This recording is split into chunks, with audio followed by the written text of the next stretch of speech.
I hope you guys can see me well. All right, so how we doing today? So I want to make a commentary today, man. I've been irritated today. I think with the combination of the heat and all this crazy stuff that's going on, the news or whatever, okay, the poor decision making, and this campaign with Afghanistan, okay.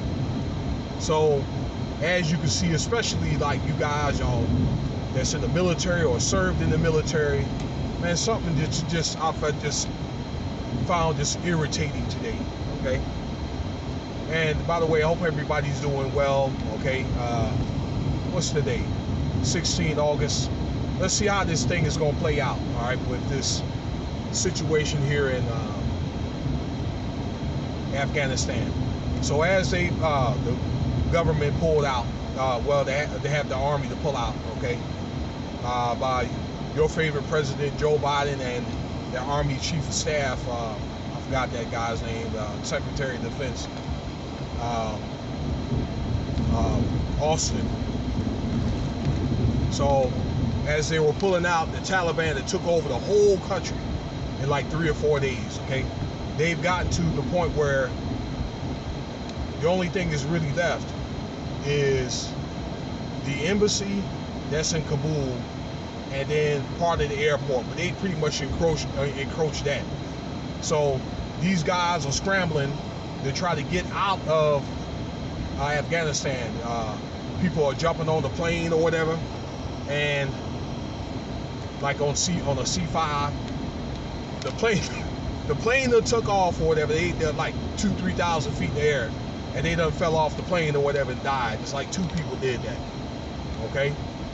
Children, to get out of the country, all right, or to try to get on a helicopter off the top of the roof on the U.S. Embassy, okay?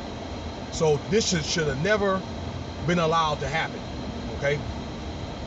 There's supposed to have been some troops over at the U.S. Embassy, but just a few, okay? And I think for President Joe Biden, this was a bad decision. I said that the other day when I made that video.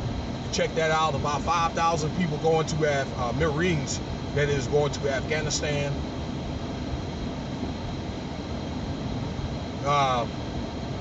And I don't think there was any rational thought put in this, all right? It was just strictly political, all right, in my personal opinion.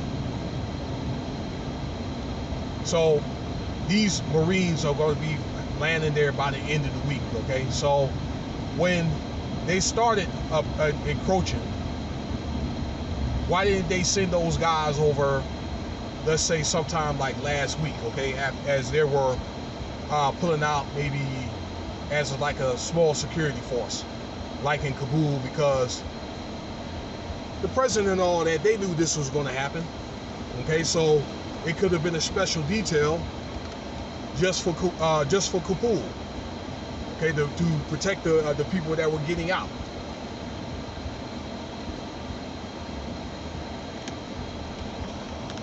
Sorry about this, so I wanted to park for a little bit, get my thoughts together, okay? But this is a bad decision that Biden made, and I'm not going to sit there and talk all about President Biden, because this is not all his fault, okay? It's just a combination of bad leadership, bad decision making over probably the last, I don't know, 70 years, or especially since America took over Afghanistan, what, 20 years ago.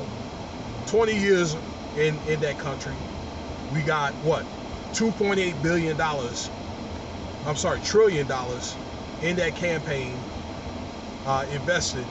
It's supposed to have been like over $100 billion just for Afghanistan. 2,000 lives expended and 20,000 injuries.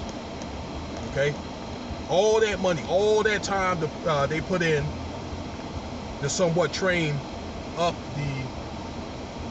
police and, you know, the government to somewhat support themselves, and the Taliban ends up taking over in 3 days. All right, 3 days.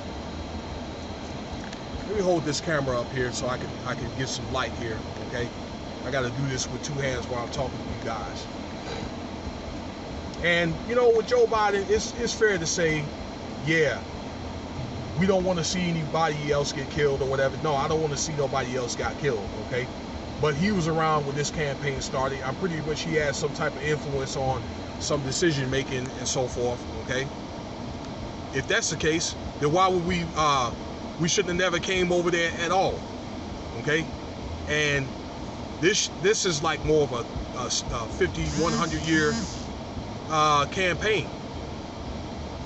All right, it takes probably, I don't know, 2-3 generations to, I don't know, to get out of the fascist, dogmatic mindset in Afghanistan, all right?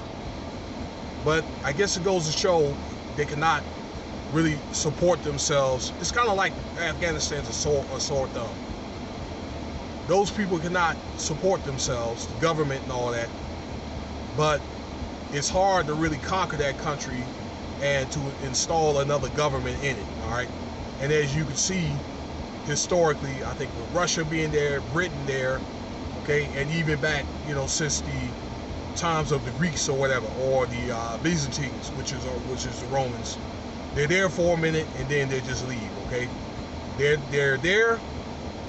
They get what they want out of those people or whatever, as far as the natural resources. I don't know, like minerals, oil and all that, okay? This day and age, the poppy, all right, and quaaludes, and then they're gone or whatever, okay? What if they found over, this is America, in Afghanistan? They ain't found a damn firecracker, okay? Now, I think that, again, Joe Biden knows he made a mistake, okay? And so is that the Chief of Staff and the Secretary of Defense. I think what's going to have to happen is those 5,000 troops over there, they're going to have to end up staying over there for about 7-8 months until they figure out what they want to do. I can see some of those troops staying, okay?